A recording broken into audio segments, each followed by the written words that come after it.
Hello and welcome everybody to Implementing Remote Notarization. My name is Sean Brogan and I'm a software engineer here at DocuSign working on the Notary project.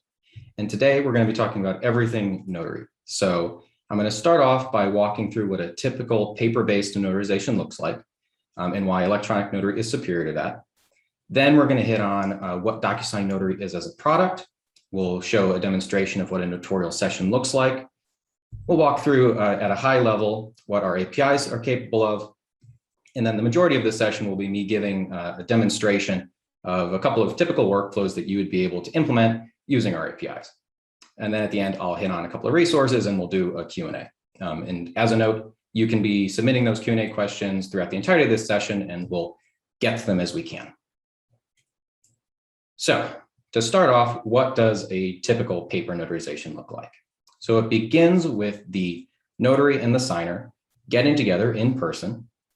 The notary will watch as the signer goes through and fills out all the necessary fields. The notary will confirm the identity of the signer, and that can be done by the signer presenting, their driver's license or a passport, something to that effect. Once the notary's confirmed their identity, we move on to the signatures part. So the signer goes through, signs everywhere as necessary. The notary will fill out a paper journal, which is their personal audit trail for all of the notarizations that they do, because obviously they don't hold on to the documents once the notarization is complete. And then once the journal is filled out, the notary will actually notarize the documents by applying their stamp and attaching any certificates that are necessary for this particular notarization. So there are a couple of major downsides with this. Most of them come because it's a paper-based flow. It includes errors with input or missing fields, which can lead to an IGO agreement, which is obviously what everyone wants to avoid because it's just wasted effort at that point. And then there's also increased costs because it's paper-based. It's also a very poor signer experience because not only do they have to contend with the logistical concerns of actually traveling to meet with the notary in person, they have to sit through and flip through all of the documents in person to make sure that they're not going to end up missing a field. And some of these documents getting notarized can be multiple hundreds of pages. So that's definitely not a very fun experience. So how do we fix that? The answer is electronic notarization. And so today there are three main types of electronic notarization, and I'm going to walk through all of them, just very briefly give some pros and cons on them. And then there's one that we're going to focus on for the majority of this presentation. So to start, we have IPEN, or in-person electronic notarization. And with IPEN, the signer and the notaries, they still meet in person to do the notarization, but now the documents are all digital. So that allows you to use, an e-signature platform to actually complete the notarization. The second type of electronic notarization is RIN, or remote ink signed notarization. And now it's worth noting that RIN is really only a temporary measure that came about during COVID. But with RIN, you meet virtually. So the signer and the notary get on some kind of video call together. The notary then watches as the signer fills out all the paperwork in front of them. They end the call, and then the signer would mail those documents to the notary so that they can finish the process. Again, obviously, this isn't ideal. You're not even able to complete the notarization session when you meet with the notary. It now involves this mailing aspect. So that's what leads us to the third type of electronic notarization, which is RON, or remote online notarization. And with RON, we're basically taking the best of IPEN and the best of RIN and combining them. So the session where the notarization occurs is all done virtually, as well as all the documents are virtual or digital. So I'm going to dive into RON more deeply for the rest of this conversation. And so to start, just a couple of facts about RON. It's currently legal in over 30 states, and it's trending towards all of them. It's very similar to e-signature, where it started out as sort of this niche product, and then as people started to use it and see how useful it was, more legislations desired to get RON allowed within their own states and jurisdictions. And then an interesting point that at least I thought was fascinating when I started working on Notary is that with a RON, the notary and the signer don't actually have to be co-located even within the same state. So the only real requirement is that the notary is seated where they're commissioned. But the signer can be international or in a different state. It doesn't really matter, and the notarization can still be done fully legally and simply with the power of RON. And that leads us into what DocuSign Notary is. So DocuSign Notary, as you can sort of see from that screenshot, is basically an audiovisual experience that's set on top of the existing e-signature product. It allows for the signer and the notary to collaborate on the document as they're going through and filling out fields, making corrections as needed. The notary confirms the signer's identity, same way with an image of a passport or a driver's license of some kind. When the notary goes to actually start filling out their journal, that's also all digital, so they can go through and fill that out. We can pull fields in that the signer filled out ahead of time, so there's no possibility of putting a wrong address in or an incorrect email. And then once the journal is filled out, the signer and the notary go through and fill out their respective signature lines for the signer and notarization fields for the notary. Again, all digital just by clicking through. And then after the session's completed, we expose a number of audit fields. So you not only get a certificate of completion that you would typically get with the envelope, now including notary specific fields. You also get a full recording of the session. So you can always go back and see how a specific notarization went down. And then you also have access to that digital notary journal. So the notary can go through and see every single notarization that they've ever done using the DocuSign platform. And obviously, that's a lot to very quickly talk through. So I'm going to show a quick marketing video just on what the DocuSign Notary product looks like, and then we'll get towards APIs, which is obviously what we're all here for. DocuSign Notary allows organizations to remotely and electronically notarize agreements via a secure audiovisual session. Notarization is a critical part of our lives, but the majority of notarizations are done on paper and in person. This slows the pace of business, delivers a poor experience, and drives up operational costs. Built on DocuSign e-signature, DocuSign Notary allows you to send, sign, and notarize agreements remotely, removing the logistical hassles of notarizing in person. To set up a notarial transaction, use the familiar sending experience of e-signature, specifying the signer and notary public for the agreement. The sender can then use drag and drop fields to capture accurate signer and notary public data at the time of signing. Signers receive personalized links to join a tech check, ensuring they have a camera, microphone, and bandwidth for a seamless audiovisual experience. Signers take pictures of their government-issued photo IDs, which are then checked for authenticity. Signers may also need to answer questions from their personal backgrounds, which are verified against a third-party database. Alternately, if the notary public already knows the signer, DocuSign Notary allows them to personally attest to the signer's identity. These identity proofing options help you comply with regulations while mitigating the risk of identity fraud. Once verified, signers join the notary public in the live session within their browsers. No downloads or plugins required. Here, parties can review the agreement together, ask questions, and confirm accuracy. When ready, the notary public can fill out the electronic notarial journal to capture critical information about the transaction. And the notary public witnesses the signer electronically signing the agreement in real time. Finally, the notary public simply clicks to apply their digital seal, and the information is pulled in automatically from their DocuSign profile. No physical seal stamp or emboss are needed. After the notarization is complete, the tamper-evident electronic journal and audiovisual recording are both stored within DocuSign for secure record keeping. Plus, each transaction comes with an audit trail that captures date, time, and other critical notarial information. Finally, DocuSign APIs also let you integrate Notary into the tools and systems you use every day. This allows you to automate repeatable workflows, such as triggering a notarial session. With DocuSign Notary, you can now send, sign, and notarize your agreements remotely in just a few minutes, helping you do business faster, create a seamless experience, and mitigate risk. DocuSign Notary, available as part of the DocuSign Agreement Cloud. So hopefully that helped to demonstrate what a notarial session looks like more closely. And now we get to talk about APIs. So I'm going to start off by talking about the Notary API, and then we'll talk about how the Notary API and the eSign API can be combined to do a couple of very powerful things. So the Notary API is where you would go to manage everything Notary. It's where you control your groups of notaries, which we in our system call pools. So you have a pool of notaries, and you can invite new notaries either individually or in bulk. You can, as an admin, manage commission details to see where are my notaries actually commissioned. Are they close to potentially having their commission expire and needing to re-up with the Secretary of State? And then also it lets you see, are they actually capable of performing a notarization? So you'd be able to see if a notary that you've invited who's accepted your invitation actually has their profile set up to a state where they can actually complete a notarization. And then it's also where you go to get those artifacts I mentioned earlier. So it's where you go to get the notary's journal and then also the recording of the notarial session. And then when you combine that with the eSign API, you can do a couple of powerful things. The main one being you can now send envelopes that have notary groups included.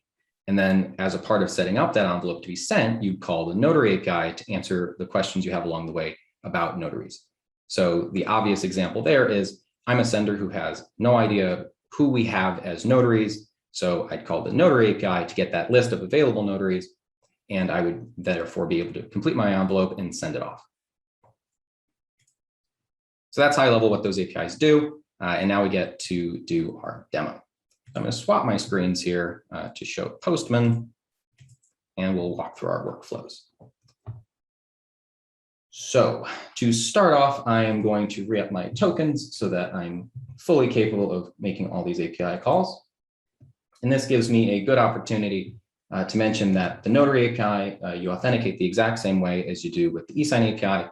The only real difference is that when you're using the Notary API, you have to include a couple of additional scopes depending on the endpoints you're calling. And all those scopes are listed off in our Dev Center documentation. So you can always check there to see how do I actually make this call. And so our first flow is going to be very admin focused. So we're going to start off by acting as Amy admin. And Amy needs to go in today and she needs to do a couple of different things. The first thing that she's trying to do is check up on the existing invites that she has sent out to see if the notaries have actually accepted those. We're also going to send a new invite because we're onboarding a new notary today. And then lastly, we're going to check up on the notaries that have accepted our invite and make sure that they're actually capable of performing notarizations. So to start off, I have to actually determine what pool I'm managing. So Amy is going to make a call to the notary service, whose host name, at least for the demo environment, is right there. And then we're going to call this pool's endpoint, having provided our organization ID. And then you can see also the authentication is the exact same as you'd normally just bearer and then the token. And we see we get back our pool here that we're going to manage today. So we're going to take that pool ID, I've saved it off into a variable, and we're going to use it for pretty much all of our subsequent requests. So the first thing we're going to do is we're going to check up on the invites that we've sent previously. So again, I'm calling the Notary API, and this time I provided my pool ID, and I'm just asking for the list of invites that I'm going to check up on. So we send a request, and we see that we have one pending notary invite to pending notary invite. Great name. And so we sent that invite a while ago, and we're saying, it's probably buried in their inbox at this point. So I'm going to resend them this invite so that it pops up in their inbox at the top, and hopefully they actually take action on it this time. So I'm going to take this pool invite ID, which identifies the invite itself, and I'm going to plug that into this request, which will resend the invite, effectively creating a new email that'll go to the top of their inbox.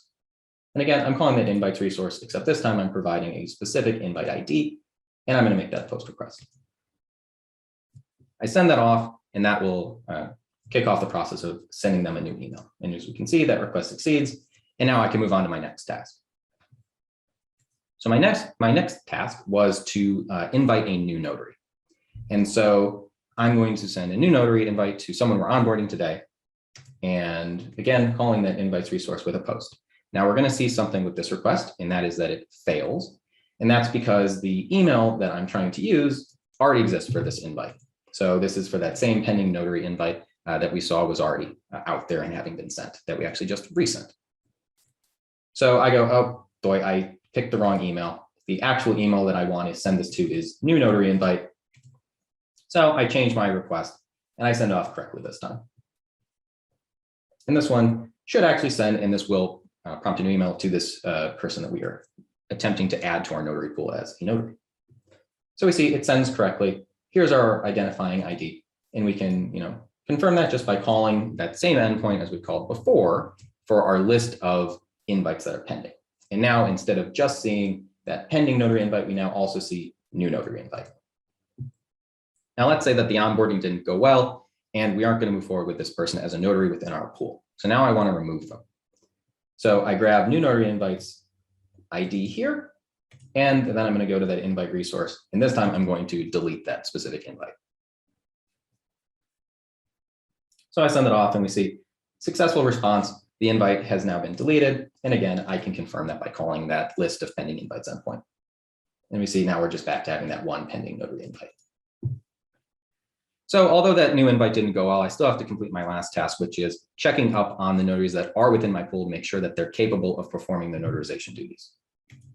So now I'm going to call a different resource. I'm still going to provide my pool ID, except now I'm asking for the users resource. And once the notary accepts their invite, they move into the pool users resource. And I have added a couple of query params. So I have my start position in my account for some pagination. I've asked for a status. So I only want to see inactive notaries, so just the ones that aren't currently capable of performing notarizations. And I'm also just going to do a sort by the name. I could also search for a specific name or email, but I'm not going to do that right now. I'm just going to see all of the inactive notaries within my pool. So I send that off and there should be one response, and there is. And so we see that Isabel inactive is currently incapable of performing notarizations. And now that I know that, I can take action on it. I can poke her and say, hey, you aren't actually capable of being a notary for us right now. You need to finish your profile. So you can have her go and do that. So obviously, that's a fairly simple admin flow that I could see you implementing into your own applications. It's just a lot of CRUD operations, so nothing too special. But what it sets us up to do is the next little demo I'm going to show, which is actually sending a notary envelope. So I'm going to close out all these tabs and move on to a new context, now acting as Sam Sender. And so Sam Sender has a document that he needs to get notarized. And so he goes and he makes a request to the very typical eSign API that you make all the time, just that post to envelopes. We've declared our email subject and our little blurb. We have our document declared here as a basic C4 string where we've given it our name and our file extension. And where we actually start talking about notary specific details is in the recipients. So we have this new notaries array where I've declared my notary's email and their name. And here I'm using Isabel inactive, and we'll see why in a minute. I've given her recipient ID and I've put her first in the routing order. And I've also added a couple of specific tags and tabs for her to fill out as a part of the notarization. So I need her to apply her notarial seal. I need her to put a signature tab, basic signature tab that anyone would use. I want to pull in her commission number, her commission expiration date, and then also the county of her commission. So I've declared those three tags here and where they should be on the document. Then I've also specified a notarization type. So in this case, I'm doing a remote notarization. And then under the signers array, I have one signer here, Sally Signer. And I declared her in the routing order again as first, because that's the notary group is going to be going first in this envelope. And then I've also associated her with the first notary, which is the only notary in this instance. And then again, I have just a signature here that I need her to make. So having declared all of that, I'm going to send off this envelope and we'll see something interesting. So the envelope fails to send with the reason that the notary that you've selected has an incomplete profile. So as we saw in the admin case, Isabel inactive doesn't have her profile completed, so she's actually incapable of performing notarizations. So on send here, we block that. Now, as Sam Sender, I'm sitting here going, well, Isabel is the notary that I always use. So what can I do? I need to get this notarized today. So Sam is going to make a request to the Notary API. So right here, we can see we're calling Notary API, and this time we're calling the Notary resource. So as Sam, I'm going to call this endpoint, and what this will answer for me is, what are all of the possible notaries that I could use to perform this transaction I'm trying to perform? So again, I have some pagination query parameters in there, and I'm sorting by name. And so I'm going to kick that off. And then we see that there are two notaries that I could use. I could use my default, the DocuSign Notary, or I could use Nancy Notary. Now, Sam lives in the Midwest. Let's say he lives in Ohio, and therefore he wants to make sure that the notary that he is going to use is going to be in the same time zone just for ease of communication. And so Sam's going to add an additional parameter here to just return Ohio notaries. And so we're going to request that again. And this time we see that only Nancy's returned because Nancy's stationed in Ohio as a notary. So Sam's going to take the email right here for Nancy and move that back over to his envelopes request, same as it was before and always, except the notary email has been changed to Nancy's email, and then we've also updated the name. Everything else, as we can see, is the exact same. So we send off that request. And this time, what we should see is that the envelope sends successfully. And right there we see it did. So we have our envelope ID, where we can find it, all that stuff. And just like that, we have successfully sent an envelope, including a notary group. And the emails will go out and they'll be able to join the session from there and actually complete the notarization simply and seamlessly. And so there's only one more thing I really want to show with this envelope in particular, which is that you still can hook into the power of Connect events to glean a little bit of more information from within your own system.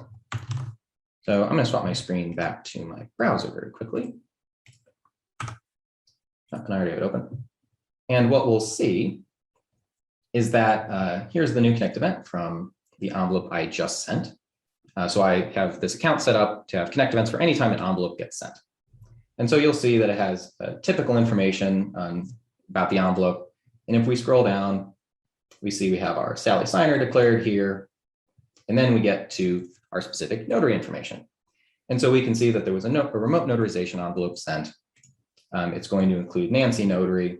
We can grab user ID, anything that might help us within our own application, fire off some additional processes as soon as we identify that a notary envelope has been sent out. So just wanted to point out that Connect events, you can still leverage their power being specific to notary.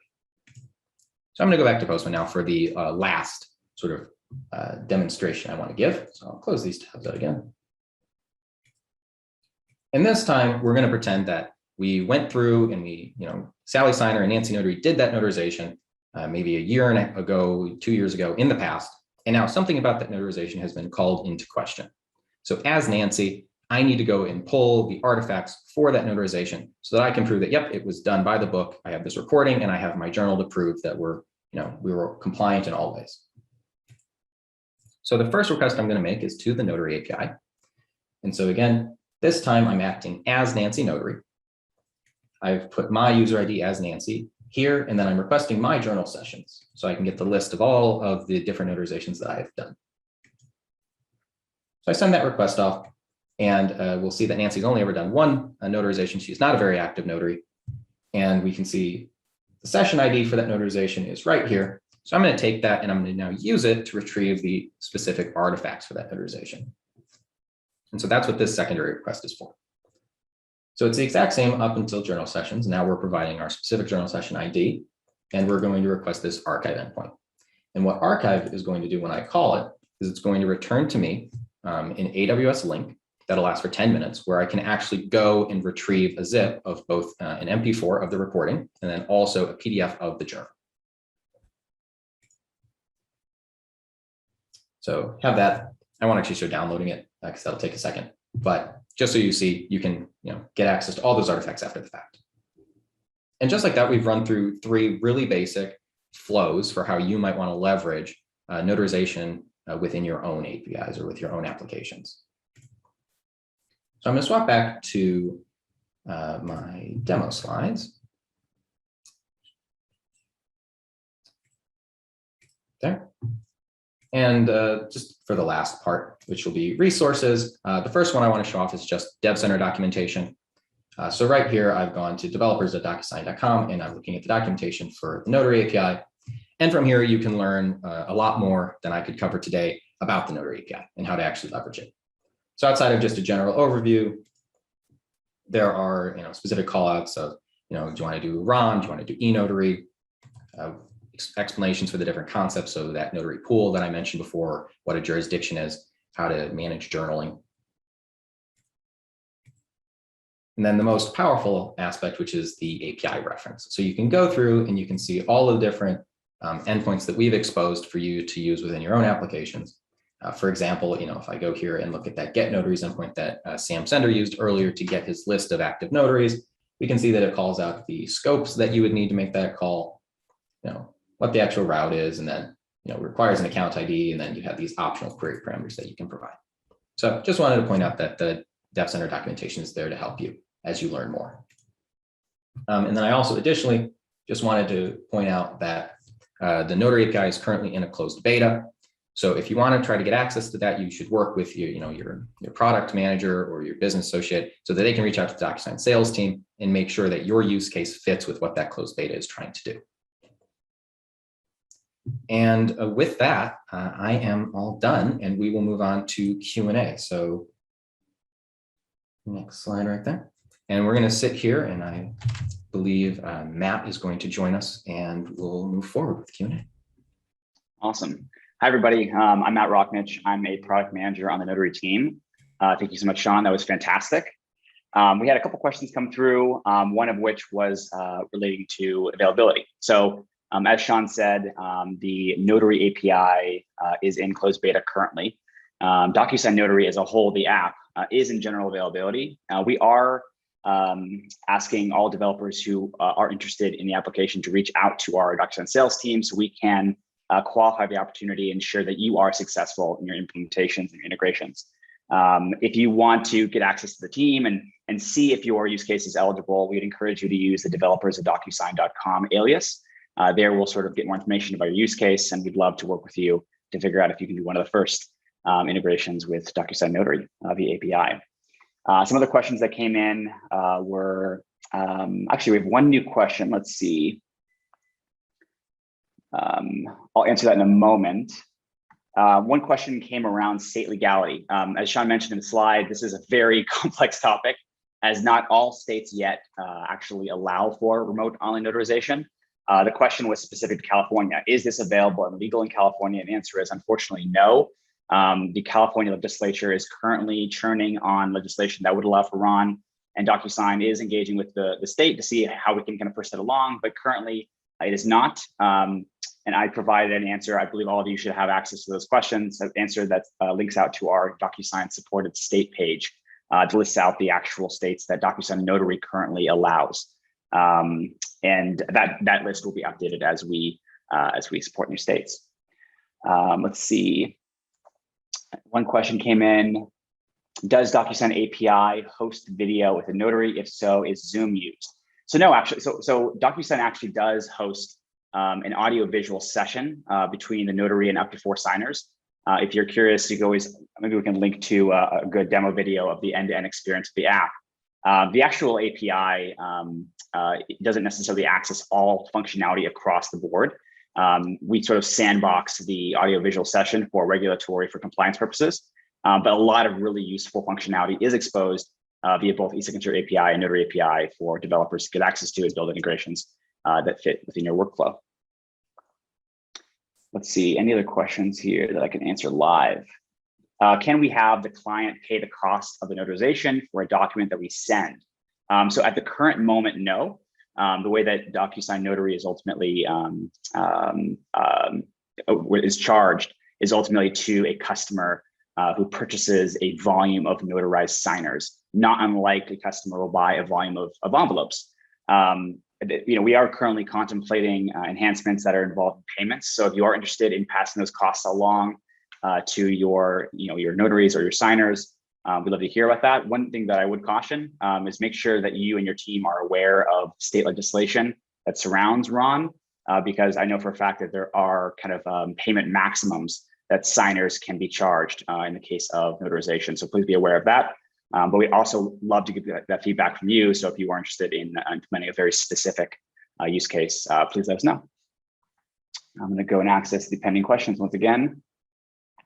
Is there an endpoint that tells the state where legal? If I'm interpreting your question correctly, we do have an endpoint that provides a list of states that DocuSign Notary supports. I would emphasize that the list of DocuSign the list of states that DocuSign Notary supports is not conclusive. In other words, there are states that are legal for Ron that DocuSign does not yet support, and there's a variety of reasons for that. But there is an endpoint that will provide you with a list of eligible states that work with our product. So hopefully that answers your question.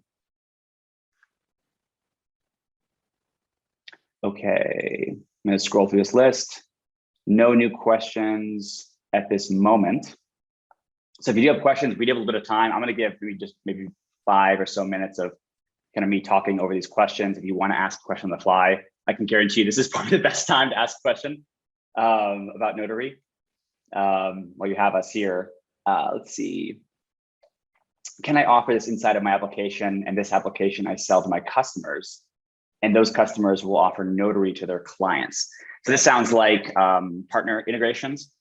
We have heard this asked from a couple customers, and we're actively beginning to consider this possibility, but don't broadly support partner integrations yet. So we'd love to hear more from you. So send us your use case, send us the volume of notarized envelopes that you're hoping to accomplish your integration, and we'll talk to you about that. But we certainly want to support our customers in that way. Okay. No new questions coming through. I'll give it a couple more minutes here. And maybe I can have a question for Sean. Let's see.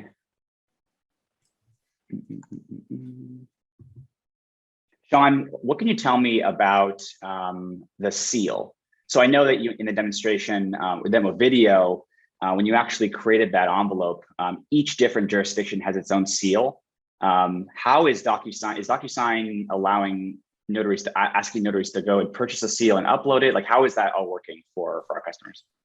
Yeah, so the way that we manage our seal internally is we ask you to provide the information that we need to generate it. So, that might be your commission number, you need your name, maybe when it expires. It depends per jurisdiction. It's kind of insane actually how different states come up with what actually has to be displayed. But we generate that within our own system. So you don't have to buy anything outside. You just type in the information, and then we go in the background and we build that seal for you. And then you can use it as a part of your notarizations. Awesome. We got one more question coming through. I'm still unclear about the signing ceremony. DocuSign hosts that ceremony using details sent by the API ? Do you want to take that one, Sean? Sure. So yeah, so what ends up happening is you send that notary envelope, then your notary and your signers will get links to enter into the session. And then basically, like I say, it's just you're sitting on top of the existing e-signature experience. So when you go to click on, whatever fields you've asked for, so, maybe a commission ID or an expiration date, we pull that in, but you don't actually have to program that because you're within the e-signature experience already. Hopefully that answers that. Great. Okay. Let's see. I think that's all the questions that were posed in the chat. Let's see. One other, point that I'd make, if the audience is interested, if you Google search DocuSign Notary, you should get our general kind of landing page for the product, and you'll get some good information about the product as a whole. As I mentioned, accessing Notary via API gives you a very, very helpful subset of functionality that allows you to implement and integrate that experience into your app. But there is some portion of Notary that is sandboxed for a good reason, for compliance reasons. But if you want to see ultimately what your end user will experience, I highly encourage you to go find a demo video on that, so you see ultimately what you are instantiating. Not unlike e-signature, right? For e-signature, right, it's helpful to go and see and kind of walk through an e-signature flow, so that when you're ultimately creating that envelope via API, what kind of experience you are providing to your end users and your signers. On that note, I will give one more minute if there's any last minute questions before we ultimately close.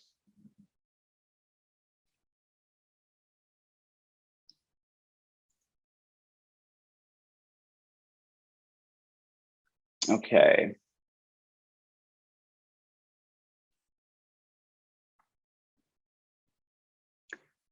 Okay, so there's a question about where are the video sessions stored? So currently, DocuSign stores the video sessions in Amazon S3. We have a good partnership with them, and ultimately provide access to all of those artifacts solely to the notaries, and that's for legal purposes. So the notaries are currently the only individuals who are able to access their own journal entries and the video files that are associated with the notarization. And those are accessed, for those familiar, in the Manage tab in eSignature. So very, very convenient for the notary to log into their account to go to that particular envelope and find any associated artifacts that were generated alongside that envelope that included a notarization. And for more information on that, you could see our documentation, user guides. On that front, I think that we're, actually, I'll give it another minute in case they have a question kind of trickling in every minute or so. I know we have maybe nine or so minutes. So I will sit here for 2 more minutes and see, just in case there's another question that comes through.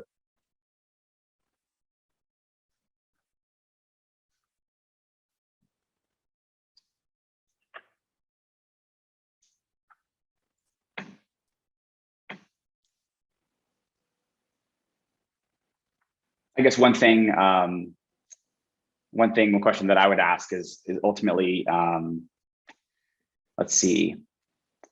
I perhaps would ask about the administration part of Notary, right? So how ultimately are notaries added as users and who manages them?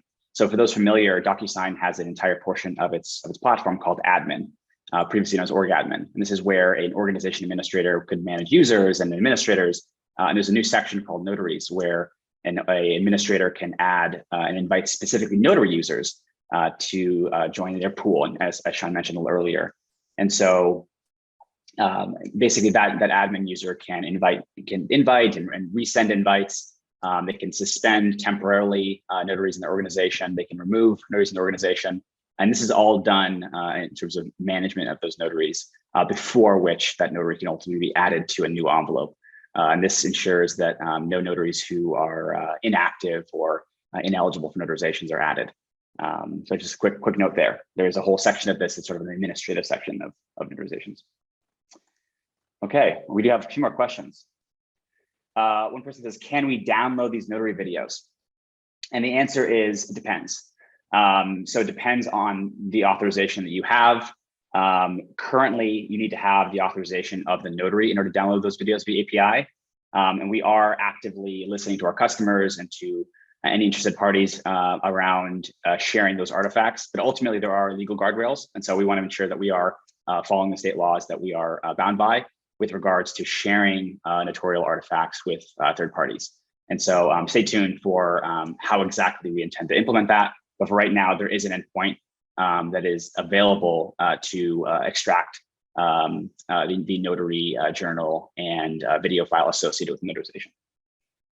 There's one question here. You said only notaries have access. Who all has access to the video record? Like I said, right now it is the notary. So in order to actually call that particular endpoint, you'd have to get the authorization of the notary. And so that's the answer to that question. And again, the rhyme and reason there is ultimately from a legal and compliance perspective. The notary has sole access to their artifacts at this time. Your map shows Kansas, another question. Your map shows Kansas as allowing the in-person notary, but I can't set up Kansas in my jurisdiction. Do we need to update anything? Let's see.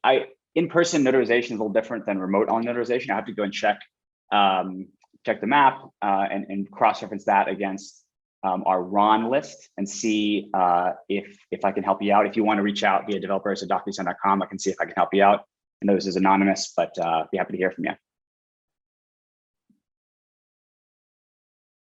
Sounds like there's a lot of interest in the video storage, which is awesome because this is a feature that we're deploying very, very soon. And so we're hoping to, it's going to be a very popular feature.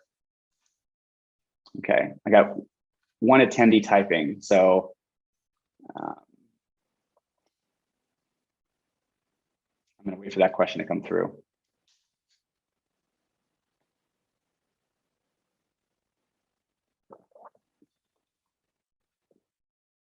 I'm glad we waited. Got some good questions.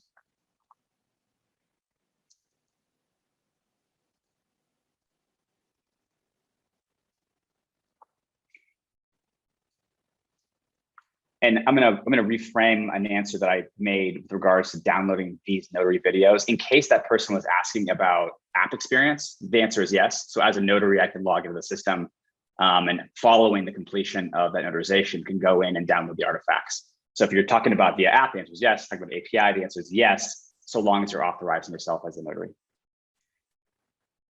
2 new questions. Yep. Thanks for the clarification regarding IPEN. Can we set up a different storage for these videos? The answer is kind of. So I would say probably the spirit of the question, the answer is no at this time. You can, however, if you're trying to implement this via API or even via app, you can go ahead and download those artifacts yourself and store them wherever you'd like. If you want to store them in G Drive or even an alternative location for those videos. But by default, all new notarial artifacts are stored in that location. And I guess I'm curious about where you'd like to store it. So if you want to reach out, I'd love to talk to you about kind of the use case there, and if you have an alternate location or rhyme or reason for that. Interesting. Okay, there's a question: can we use our own S3 storage for the videos, given that we have notaries in our organization? The answer is right now, no. But again, also very interested to engage and figure out use case, rhyme or reason for that particular decision. Right now, we are sort of using our own bucket for simplicity purposes. And obviously safety and security as well, which is paramount for DocuSign. Okay, I think I'm getting a 30-second warning. So any last questions, I'm more than happy to take. There's one attendee typing.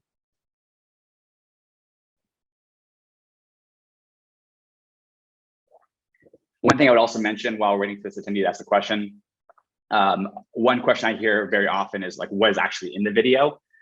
Because there's some confusion around that. And it honestly only is the audio and video of the participants. So it isn't showing the actual notaries of the actual documents being signed. It isn't showing the ID verification of the signers. It isn't showing any additional information beyond just literally the video and audio of participants. And that's in line with state legislation across the board.